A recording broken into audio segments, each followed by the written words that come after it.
नमस्कार, आप देख रहे हैं द बिहार 24 न्यूज। बंगाल में बीजेपी की हार पर जाप मुखिया पप्पू यादव ने ममता दीदी को बधाई देते हुए कहा कि वाकई एक अकेली शेरनी ने मोदी सरकार को मात दे दी। बंगाल में बीजेपी की हार से साफ पता चल गया कि ममता दीदी की शक्ति क्या है। रविंद्रनाथ टैगोर के आदर्शों पर चलने वाली ममता दीदी ने अकेले एकला चलो रे की राह पर चलते हुए जो जीत हासिल की है, उसके लिए मैं उन्हें सलाम करता हूं।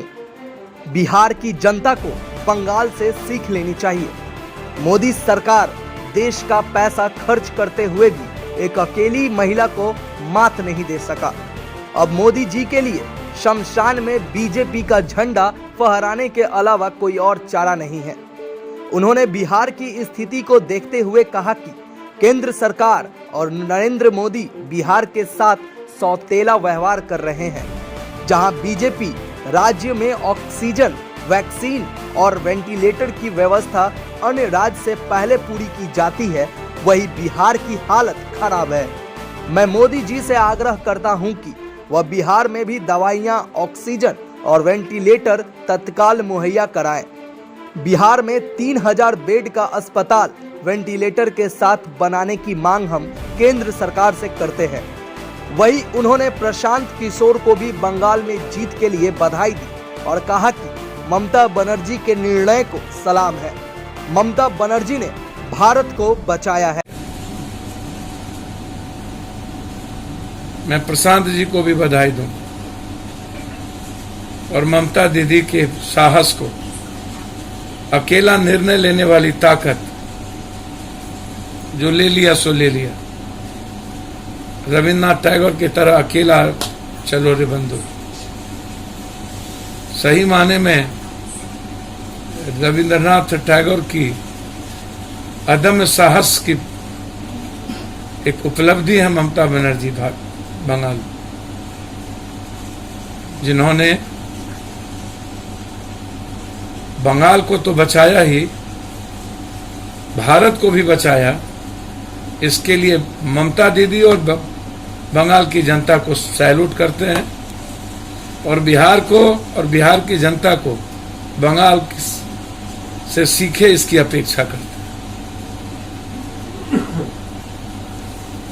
दूसरी चीज सबसे महत्वपूर्ण जो है वह यह है कि नरेंद्र मोदी जी बिहार के साथ सौतेलेपन का व्यवहार आप हर दिन क्यों करते? चुनाव में कहते कुछ हैं, करते कुछ हैं। कथनी करनी में फर्क। वैक्सीन अभी आपने बीजेपी स्टेट में दिया और बिहार में नहीं दिया। आपने अन्य जगह सिलेंडर और ऑक्सीजन की व्यवस्था की, बिहार में नहीं किया। आपने अन्य जगह दवाई की व्यवस्था की, बिहार में नहीं किया। आपने अपने बीजेपी राज्यों में बेड की व्यवस्था की, बिहार में नहीं किया। आपने अन्य जगह वेंटिलेटर की व्यवस्था की, बिहार में नहीं किया। क्या बिहार पाकिस्तान में और नेपाल में है?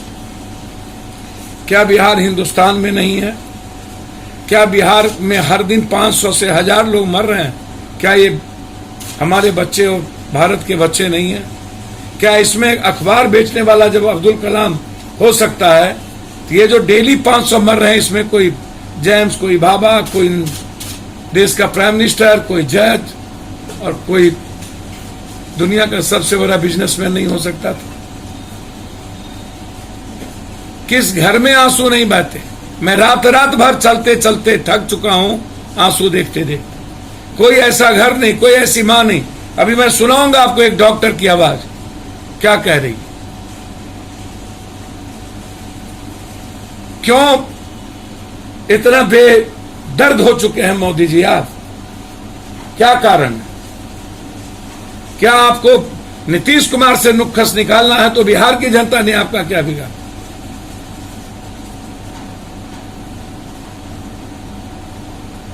हम